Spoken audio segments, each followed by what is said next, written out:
Just because you have a lot of money does not mean that you are guided properly by your lawyer. So let's talk about Gene Hackman's estate plan and his wife's estate plan.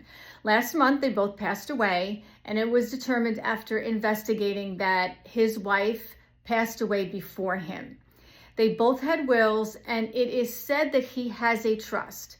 I have not read the trust. I don't know if it actually does exist, but that is what all the news stations are reporting. So let's assume he has a trust and he also has a will. What has been determined is that his will left everything to his wife. She also did the same with her will. Now, they both had clauses that discussed who dies first, and depending on who dies first, what happens with their personal assets.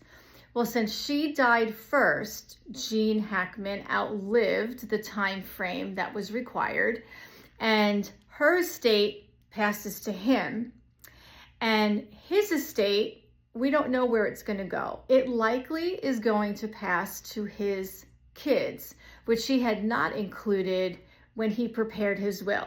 Now, if there was a trust as well, that trust likely, or maybe there's a chance, has left part of his assets to his kids. Or he also could have had assets that had beneficiaries on that.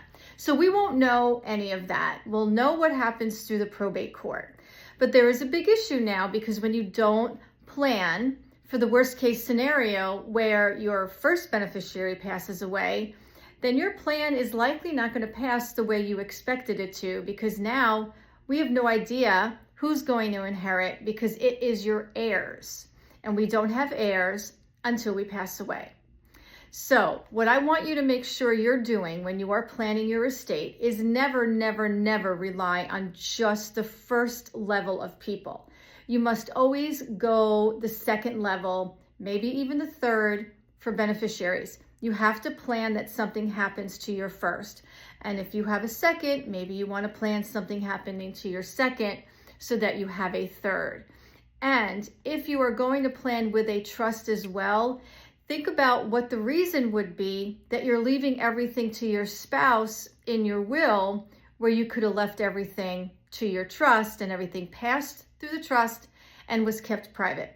Now, I don't know any other state statutes on estate planning and probate, but generally those are the things that you want to consider. Make sure you plan today, because tomorrow isn't promised for any of us.